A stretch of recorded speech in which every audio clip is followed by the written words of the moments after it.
안녕하십니까. 네, 그래서 한 주간 잘 지내셨습니까?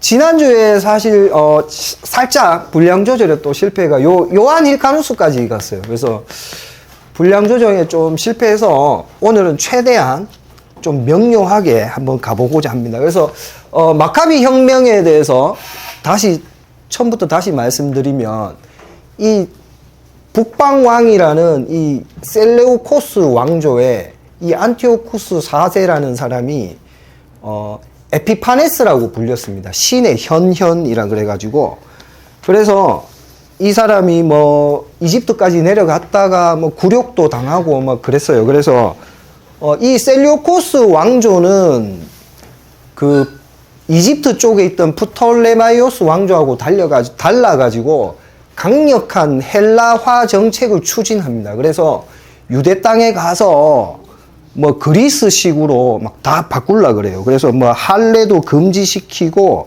막 유대교를 탄압합니다. 뭐 안식일도 금지시키고. 그래가지고 거기에 대해서 불만이 계속 일어나가지고 드디어 이제 요 BC 167년에 요 마따디아라는 제사장이 그 반란을 일으킵니다. 이 5명의 아들, 요 5명의 아들과 반란을 일으켜서 그때 함께 했는 사람들이 하시딤이라는 사람들인데 율법에 따라 사는 사람들이라는 뜻입니다. 이 사람들이 아마 바리새인의 기원이다 이렇게 얘기하고 있어요. 그래서 요 세력들이 이제 반란을 일으켰는데 이제 그 또 보시면 그러면은 이 사람들이 반란 세력이면은 이제 정부군 뭐 그런 게 있을 거 아닙니까? 그런 것들이 그런 어떤 셀류쿠스 그 왕국에 그런 시리아 정부군도 있었는 반면에 유대 사람들이었다 그래요. 그래서 사실은 유대끼리 싸우는 그런 개념도 있었다. 그러니까 친헬라 쪽에 있는 그런 유대 사람과 이 반란 세력이 싸우는 그런 개념도 있다고 합니다. 그래서 어쨌든 계속 어떤 게릴라 전술 이런 걸 통해 가지고 이제 요 사람은 항쟁하다가 중간에 돌아가시고 요 셋째 아들 유다라는 사람이 이 사람이 별명이 마카비입니다. 마카비 망치라는 사람입니다. 그래서 강한 지도력과 전투력으로 BC 65년에 예루살렘 성전을 탈환을 합니다. 그래가지고 그렇게 해서 이제 성전이 뭐 돼지 피로 물들여주고 뭐 제우스 신상이 세워져 있고 그런 더러워진 성전을 다시 정화시키고 깨끗하게 씻어서 그날을 수전절, 그러니까 그 요한복음에도 있는 그런 수전절입니다. 그걸 이제 하누카라고 하고 그렇게 했는데 이 셀류코스가 나중에 이 사람 돌아가시고 다른 왕 뭐 이래 여기도 계속 내란이 일어나요. 계속 왕권 다툼이 계속 일어납니다. 왕조가 망하기 직전에는 계속 왕이 바뀌고 내부 권력 투쟁이 심해요. 그래서 재침입을 합니다. 다른 사람이. 그래서 이 사람은 전사합니다. 전사해가지고 그 다음에 5번째 아들 이 요나단이라는 사람이 그거를 물려받는데 이 사람은 그 전투력은 잘 모를지 몰라도 외교력이 굉장히 뛰어났다 그래요. 그래서 이 셀류쿠스 왕조의 그 내부 권력 투쟁을 이용해가지고, 저 사람들을 이용해가지고 자기의 왕권을, 자기의 그 권력을 인정을 받아요. 그래서 제사장으로 인정을 받고 스스로 그 대제사장 옷을 입었다. 그렇게 기록이 되어 있고요. 그러니까 이 사람이 제사장이 되어버리면서 무슨 일이 일어났냐 하면, 제사장을 이제 그 사독 계열이 그 제사장을 계속 이어간다 그러거든요. 그 뭐 레위 지파 중에서 뭐 아론의 아들들 해가지고 그 솔로몬이 왕위에 오를 때 그 제사장들끼리 뭐 이렇게 전쟁을 하고 이래가지고 그 다음부터는 계속 사독이라는 사람의 그 계열로 계속 제사장의 계열이 이어집니다. 그거는 혈통으로 이어지는 거죠, 그죠? 근데 그 사독 계열의 그 혈통은 남아있는데 그 전통이 깨져버려요. 이 사람이 제사장이 돼버리면서, 이 사람이 대제사장이 돼버립니다. 그래서 이 사람을 지지하는 사람들은 바리새파, 반대하는 사람들이 이제 뭐 에세네파, 뭐 이런 식으로 변했다 그랬는데요. 그러다가, 이제 이 사람도 이제 돌아가시게 되죠. 이제 나중에 이 사람도 돌아가시고, 그래서 둘째 형이 그때 살아 있었다 그래요. 요 분들은 이제 그때 뭐 그 전에 다 돌아가셨는 것 같고, 그래서 이 시몬이라는 사람이 둘째 형이 BC 142년에 이제 마찬가지입니다. 여기에 왕위 전탈전 계속 하고 있는데 한쪽을 또 지지해 주면서 어떤 이 사람들에 대한 뭐 세금에 대한 문제, 그 다음에 이제 우리의 정치적인 자유 그런 거를 이렇게 조건으로 내걸어 가지고 그게 오케이 해가지고 요구 조건이 승인됐다 그래요. 그래서 정식으로 유다 왕조를 인정을 해줍니다. 독립을 인정해 줍니다. 그래서 이 사람이 이제 로마의 사절단도 파견해가지고 로마 원로원에서도 인정을 받고, 그래서 유대 왕국이 BC 586년에 멸망한 이후에 444년 만에 이 유대 왕조가 정식으로 다시 생깁니다. 그 왕조를 이 사람들 뭐 조상의 이름을 따서 하스몬 왕조라고 합니다. 그래서 이 사람이 예루살렘에 입성을 할 때 백성들이 종려나무 가지를 흔들었다. 그래서 예수님이 이제 예루살렘에 들어갔을 때도 종려나무 흔들었는 그런 이미지가 같이 온다 그랬죠. 그죠? 그래서 이 사람이 이렇게 정치를, 그래서 왕이자 제사장으로서 이제 정치를 하다가 이 사람 사위한테 암살을 당해요. 이 사람 사위한테 암살을 당해가 그 사위라는 사람이 형제 요 사람 아들들을 다 죽이는데 유일하게 그때 요 요한 힐카누스라는 아들이 다른 곳에 있었어요. 그래서 이 사람만은 그 암살을 면할 수 있었어요. 그래서 나중에 이 사람이 자기 매형의 그 반란 일으킨 거를 진압하고 다시 이 사람이 이제 왕을 하는데, 자, 그래서 이 사람이 요한 힐카누스라는 사람이 왕이 되어서 사마리아를 정복해가지고 그리심산에 성전을 파괴했다 그래요. 그 다음에 이두메 지역, 그 유대보다 남쪽에 있는 에돔 지역이라고, 에서가 야곱의 형인 에서가 세운 나라죠. 에돔의 다른 발음이 이두메인데 그 이두메 지역을 정복을 하면서 그 사람들을 유대교로 강제 개종을 시킵니다. 이 사람이. 자기들도 이제 강제로 종교 핍박을 받았는데 똑같이 자기들도 그 사람한테 어떻게 보면 종교 핍박이죠. 그죠? 그래서 할례를 받든지 이 땅을 떠나든지, 그러니까 이제 그 사람들이 이제 할례를 받고 유대교로 개종을 했겠죠. 그래서 그때 이제 이두메 지역에서 유대화로 이렇게 개종한 사람들 중에 이제 이 안티파트로스 이런 헤롯 대왕 이런 사람들이 나오게 되는 겁니다. 그러면서 이제 어떤 일이 생기냐 하면 이 바리새인들이 농성을 해요. 네가 왕이고 이건 좋은데 대제사장 하기에는 좀 아니다. 왜냐하면 옛날에 이 사람의 모친이 요 안티오쿠스 4세 시절에 붙잡혀 가가지고 포로로 지낸 적이 있답니다. 그래서 레위기 21장에 보면 뭐 이렇게 정결한 처녀만이 뭐 대제사장에 그게 될 수 있다 이러는데, 너희 어머니는 그 포로된 경험이 있기 때문에 대제사장일 수 없다. 그렇게 해가지고 이 사람이 분노해가지고 화가 나가지고, 이때까지는 이제 바리새하고 친한 사람이었는데 바리새인들을 다 내쫓아버리고 이때부터 사두개인들을 대거 이렇게 등용을 했다 그래요. 그래서 유대의 그 예수님 시절에 그 유대 종파가 그죠? 여러 개 있습니다. 그래서 그 조금 설명을 드리면, 첫 번째 이제 사두개인들. 이 사두개인들은 아까 그 말씀드렸던 사독 계열이라 그랬죠. 그래서 사독으로부터 내려온 그런 거라고 어원이 있다 그러고요. 오직 모세 오경만 믿고, 그 다음에 부활 없어, 천국 없어, 영원 불멸 없어. 그리고 이 사람들은 귀족 중심입니다. 귀족, 제사장 계급입니다. 그래서 로마하고 친했어요. 왜냐하면 자기들이 기득권이니까. 그러면서 성전 위주의 그런 어떤 권력을 계속 유지하고 있었고 현실주의자였고, 나중에 근데 이 사람들은 완전히 이제 AD 70년, 주후 70년, 나중에 예수님도 돌아가시고 나서죠. 그죠? AD 70년에 유대 로마 전쟁 때 이 사두개인들은 완전히 이제 소멸되고 없어진다 그래요. 그래서 첫 번째 사두개, 두 번째 바리새. 아까 요 율법에 따라 사는 사람들 있죠. 하시딤. 요 사람들이 요 바리새인들의 기원이라고 합니다. 그래서 바리새인들은 뭐 성경에 굉장히 많이 나옵니다. 예수님한테 뭐 맨날 위선적이다 뭐 이렇게 비판받고 그죠? 그래서 분리된 자고요. 이 사람들은 귀족이 아니고 평신도, 중산층, 평민 요런 사람들이고요. 주로 뭐 서기관 요런 사람들입니다. 그래서 이 사람들은 모세 오경뿐만 아니라 뭐 예언서, 성문서 이런 거 다 믿었다 그래요. 구약, 우리가 알고 있는 구약을 다 믿었다 그래요. 그래서 그렇고 이 사람들은 뭐 내세가 있고 부활도 있고 다 믿습니다. 이 사람들은 부활 없습니다. 이 사람들 부활 있습니다.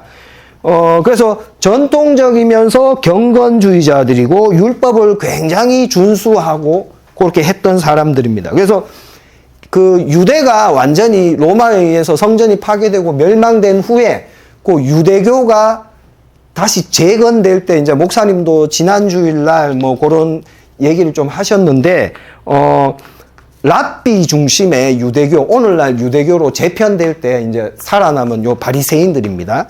그 다음에 이제 세 번째가 에세네파라 그러는데요. 여기 같은 부류에 있다가 뭐 요런 하스몬 왕조에 있는 여러 가지 사건들로 인해서 이 에세네 사람들이 조금 뭐 속세의 환멸 같은 걸 느껴가지고 광야로 떠나가지고 뭐 금욕 생활하고 자기들끼리 이제 공동체 생활하고 이제 그랬던 사람입니다. 그래서 뭐 세례 요한도 그죠? 요 에세네파였을 것이다 이렇게 추정하죠. 그래서 어떤 신앙적인 거는 뭐 바리새나 에세네나 비슷하고요. 이 사람들의 특징이 이제 중요한 게 1946년에 이제 사해사본이라고 그 말씀 들어보신 적 있죠, 그죠? 어떤 목동이 뭐 양을 잃어버려가지고 동굴에다가 막 돌 던지고 했는데 뭐 쨍그랑 소리가 나가지고 뭐고 하면서 그 동굴을 가서 살펴보니 어마어마한 양의 문서가 나왔다 그러죠. 그 뭐 900여 편의 문서가 나왔다 그러고 10만 점의 파편. 그래서 그 이전에 있던 어떤 성경사본보다 1000년 앞서 있던 것이었다고 합니다. 에스더서를 제외한 모든 책이 있었다 그러고요. 현대 성경과 놀라울 정도로 그 내용이 일치했다고 합니다. 그래서 그 구약시대 때 성경을 계속 필사하면서 이렇게 했던 게 얼마나 정확했는지 그게 아직도 증명이 된다 그래요. 그래서 요 사람들 에세네파가 있고요. 네 번째는 열심당. 그 성경에, 신약 성경에 강도라고 나옵니다. 강도. 뭐 예수님 양쪽에 달렸던 강도. 근데 이제 이 사람들은 쉽게 얘기하면 우리나라로 치면 이제 독립운동하던 그런 사람들이에요. 그래서, 로마에 대항해서 무력 항쟁을 하고요. 하나님 외에 우리 왕은 없다. 그 로마에 세금도 안 내고 아주 유대 민족 해방을 위해서 그런 어떤 폭력 투쟁이나 그런 걸 했던 사람입니다. 그래서 그 단도를 품고 다니면서 뭐 친로마적인 그런 유대인들이 있으면 민족의 반역자하고 암살하고 이런 사람들이 열심당이었습니다. 그래서 제자 시몬도 이 열심당이죠, 그죠? 그리고 이제 바라바 그 십자가에 못 갇힌 그 사람도 요 열심당이고요. 이 사람들이 그 유대, 나중에 이제 예수님 돌아가신 후에 유대 로마 전쟁할 때 끝까지 이 마사다라는 그 사해에 있는 아주 천혜의 절벽에다가 도저히 침투할 수 없는 건 천혜의 절벽에다가 있는 요새, 이 마사다 요새에 가가지고 끝까지 항전하다가 나중에 다 같이 이제 단체로 자살해가지고 다 죽었다 그러죠. 이 열심당. 그런 사람들이 열심당이고 그 이후로 이제 소멸됐다 그래요. 그래서 나중에는 유대교는 이 바리새 위주로 여기 이제 랍비 위주의 종교로 변화하게 되었다. 그래서 그 당시에 유대 사회에는 이렇게 종파가 사두개, 바리새, 에세네, 열심당 이렇게 있고요. 또 이제 뭐 세리라고 또 나오죠. 그 세리는 말 그대로 세금 걷는 사람입니다. 그래서 이제 로마가 이제 유대인들을 임명해가지고 이제 세금을 걷도록 하청업자처럼 이렇게 했는데 그 사람들 문제는 뭡니까? 걷어야 되는 세금보다 더 많이 받아가지고 그게 문제죠. 그죠? 자기 동족들한테 뭐 피를 빨아먹는, 그래서 아주 유대인들한테는 증오의 대상이고 정결치 못한 사람으로 여겨져서 아주 그 유대인들 사회에서는 많이 고립된 그런 세리, 뭐 삭개오가 유명한 세리고 예수님 제자 중에도 마태가 세리였다 그러죠. 그래서 이제 유대 그 당시에 이제 종파들이 이제 요런 종파가 있었고요. 그래서 요 이제 힐카누스가 다시 돌아가서 힐카누스가 왕일 때 이 바리새인들이 농성을 합니다.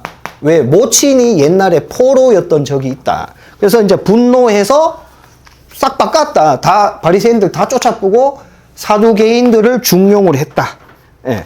그리고 이때 또 이 셀리오코스 왕조가 또 침입을 합니다. 또 침입을 했는데 이제 다윗의 무덤을 열고 뭐 3,000달란트를 뇌물로 줬다. 그래서 돌아갔다. 그리고 이제 이 사람이 이제 오래 살았어요. 오래 살다가 이제 죽으면서 자기 왕위를 그 자기 아내에게 물려주고자 했는데 이 사람 아들이 이제 요 사람입니다. 아리스토블루스. 이 사람이 자기 어머니하고 왕위 다툼을 합니다. 이 사람이 아리스토블루스가. 그래서 자기 어머니를 감옥에 수감을 시키고 동생들도 다 가둬버리고 그러면서 어머니가 굶어 죽었다 그래요. 어머니가 굶어 죽고 이 사람 때 이제 그 우리 지도 보던 거 있으면은 그 갈릴리 지역 있죠. 갈릴리 지역이 이제 지도 11번입니다. 그죠? 그 연두색 형광펜으로 칠해졌는 그 갈릴리 지역이 이 사람 시절에 유대 땅으로 또 정복이 됩니다. 그러니까 이 사람은 재위 기간이 상당히 짧아요. 1년입니다. 1년. 그렇게 해서 1년 만에 사망했고요. 여전히 이제 친사두개파입니다. 이 사람들은. 그리고 이 사람이 죽고, 아리스토블루스가 죽고, 이 사람의, 아리스토블루스의 아내가 이 살로메 알렉산드라라는 이 여왕인데, 이 사람이, 요 사람 형제 중에, 그 동생 알렉산드로 야나이라는 사람이 그때 감옥에 갇혀 있었다 그래요. 이 사람을 석방시켜가지고 결혼을 합니다.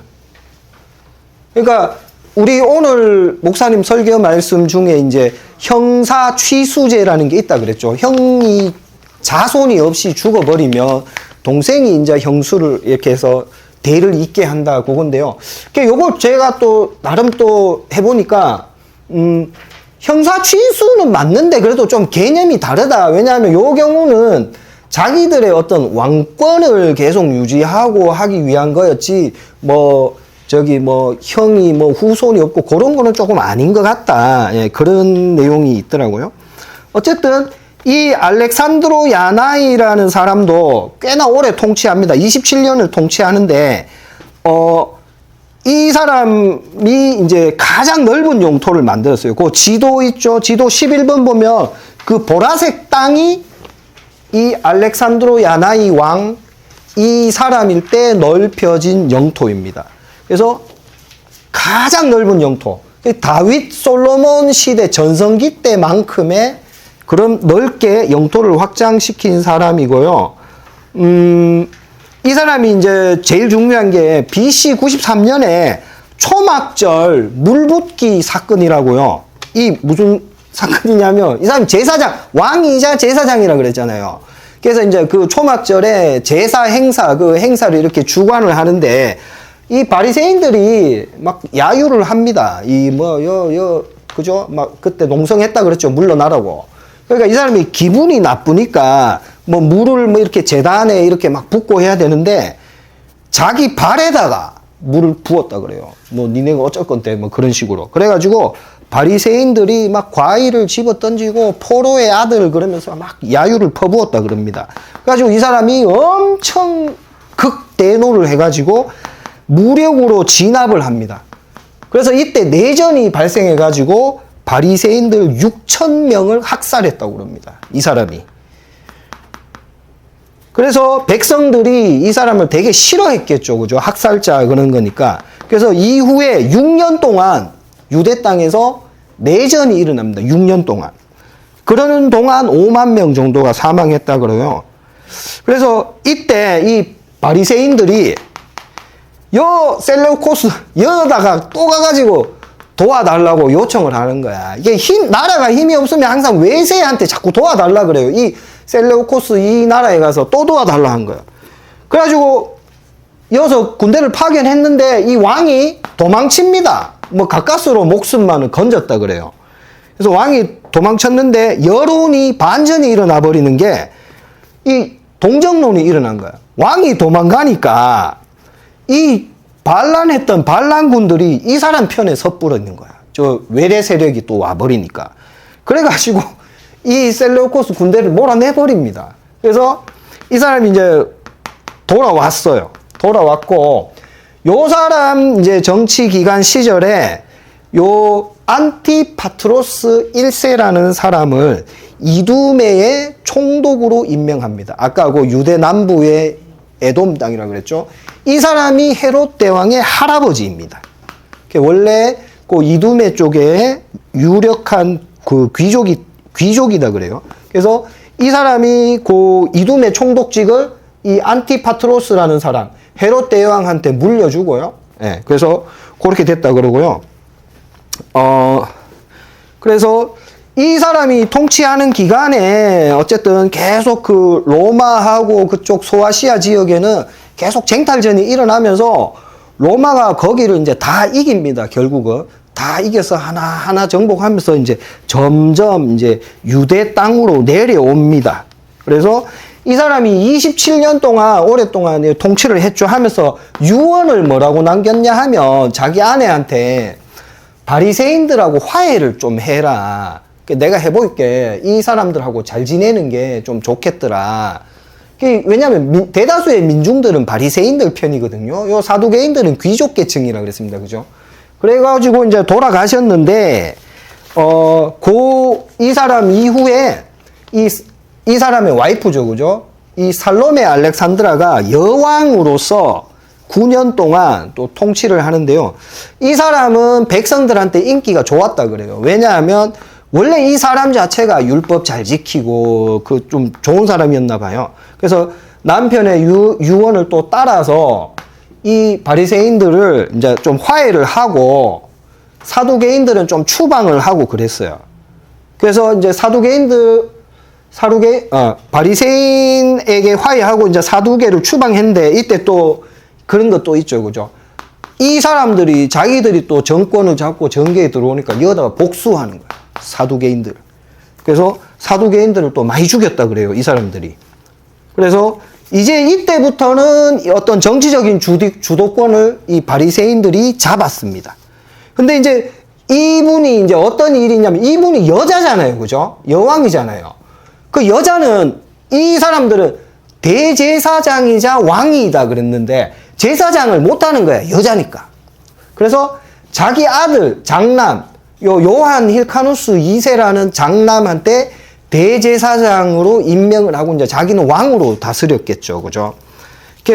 그렇게 하면서 요 기간 중에 요 사람 임기 기간 중에 헤롯 대왕은 태어납니다. 이제 세상에 태어났습니다. 이 사람이. 그래서 이제 이 사람이 9년 통치하다가 돌아가셨는데 이제 어떤 문제가 생기냐 하면 요는 대제사장이잖아요. 그죠? 요 차남 아들 요는 장남 차남인데 아리스토블루스 2세라는 사람은 좀 똘똘하고 야망가인 반면에 이 사람은 성격이 굉장히 유순하고 부드러운 사람이었나 봐요. 이 사람하고 왕위 쟁탈전이 벌어진 거야. 왕위 쟁탈전이 벌어져 가지고 막 싸움을 했는데 어떤 일이 생겼냐 하면 이때 이 안티파트로스 2세라는 사람이 있죠. 요 헤롯 대왕의 아버지입니다. 이두메 지역의 총독이라 그랬죠.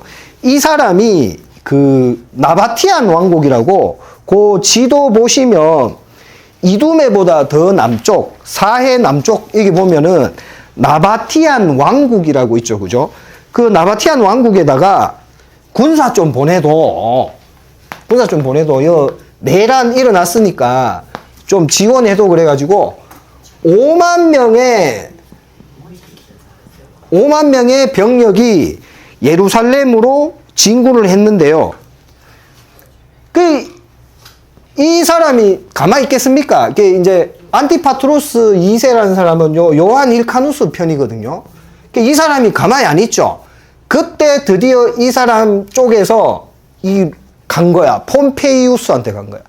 이 폼페이우스라는 사람은 로마의 아주 유력한 정치인이자 장군입니다. 폼페이우스. 영웅인데, 나중에 이 폼페이우스라는 사람이 카이사르, 그죠? 율리우스 시저라고 여러분들 아시죠? 나중에 시저하고도 권력 다툼을 하는데, 오늘은 일단 이 폼페이우스 얘기만 할 거예요. 폼페이우스가 그 소아시아 터키 지역을 정복하면서 쭉 내려오고 있었거든요. 그때 도와달라고 이 요청을 한 거예요. 이제 5만 명이 왔으니까. 그런데 이 사람이 내려온다는 소식을 듣고 이 슬그머니 저그 집으로 돌아갑니다. 로마하고 싸우면 이기지도 못하잖아요. 그러면서 어떻게 일어났냐면 이 두 형제가 동시에 아부를 합니다. 폼페이우스한테. 여가 완전 최고 대빵인 거 아니까. 이 사람이 재밌잖아요. 재밌다 하고 쓱 내려왔어요. 내려와서 이제 이래저래 보니까 요 사람은 이제 아까 뭐라겠습니까? 성격이 좀 유순하다 그랬고 이거는 좀 야심이 있다 그랬죠. 이 사람의 대제사장직은 유지시켜 줍니다. 니 계속 대제사장 해라. 이 사람을 가족하고 전부 다 로마로 압송시켜 버립니다. 로마로 다 끌고 가버립니다. 그래 놓고 이 사람은 이제 유대까지 완전히 점령해 놓고 나서 나중에 이제 로마로 돌아갑니다. 어쨌든 그러면서 이 사람이 거기서 쭉 내려오는 동안 이제 이 사람이 내려오는 동안 여기는 이제 그때서야 완전히 멸망합니다. 셀레우코스 왕조는 완전히 멸망하고 이 사람이 이제 예루살렘으로 들어올 때 이 사람들이 또 저걸 이제 못 들어오게 좀 이래 저항을 했나 봐요. 그죠? 그래서 3개월 동안 이제 예루살렘을 포위 공격해 가지고 12,000명이 그때 죽었고요. 이 유명한 게 그때 이 사람이 지성소까지 들어갔다 그래요. 그 지성소라는 공간은 대제사장만 1년에 딱 한 번만 들어갈 수 있는 곳이잖아요. 이 사람이 완전히 다 정복하고 나서 예루살렘 성전 가서 지성소에 뚝 들어갔는데 아무것도 없었다 그래요. 그래서 놀랬다 그럽니다. 이제 어떤 뭐 신상이나 뭐 보석이나 뭐 막 그런 보물들이 있을 줄 알았는데 그 지성소 안에 아무것도 없었다 그래요. 우리 하나님이나 우리 그거는 절대로 뭐 만들지 마라 그런 거잖아요. 그래서 아무것도 없었다 그래요. 지성소 안에. 그래가지고 이 하스몬 왕조가 BC 63년에 완전히 멸망합니다. 그래서 이 사람을 이제 대제사장을 시켜놓고 요 안티파트로스 2세를 이제 이 사람이 이제 실권자가 되는 거야. 이제 이 사람한테 네가 모든 실무나 이런 걸 담당하고 네가 다스려라 이렇게 하고 여기는 대제사장만 하고 이렇게 됐답니다. 그래서 이 사람이 나중에 다음 주에 하면 되겠지만 요도 파사엘이라는 형이 있거든요.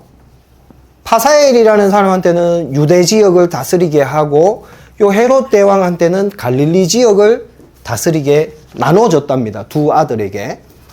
그렇게 하고 요 안티고누스 2세의 이 사람은 뭐냐 하면 나중에 이제 조금 세월이 더 지나가지고 이 로마에서 이 폼페이우스하고 카이사르 시저, 그죠? 율리우스 시저 둘이 붙습니다. 내전이 붙어가 여가 이깁니다. 어쨌든 여가 이기는데 그때 또 뭐 외세 침략하고 막 혼란한 틈을 타서 이 사람 아들 안티고누스 2세 마타디아스라는 사람이 잠시 잠깐 유대 왕으로 다시 복귀를 하는데 그것도 이제 로마의 안토니우스라는 장군에 의해서 진압당하고 그렇게 해서 이 하스몬 왕조의 이런 이야기는 마무리되고 다음 시간에 이제 헤롯 대왕이 이제 어떻게 해서 왕이 되었냐. 그래서 오늘은 요 폼페이우스가 예루살렘을 정복하고 정리해가 이 사람은 대제사장 시키고 이 사람을 로마로 가족하고 다 압송시켜버리고 실권자가 이 사람이 실권자가 되었다. 안티파트로스. 그리고 자기도 로마로 돌아갑니다. 그래서 오늘은 요까지 해서 이야기를 마치고 다음 시간에는 이제 헤롯 이야기해서 요 모든 이야기들을 마치도록 하겠습니다. 그래서 오늘은 이렇게 시간 뭐 적당하고 좋죠? 네. 그래서 마치겠습니다. 네.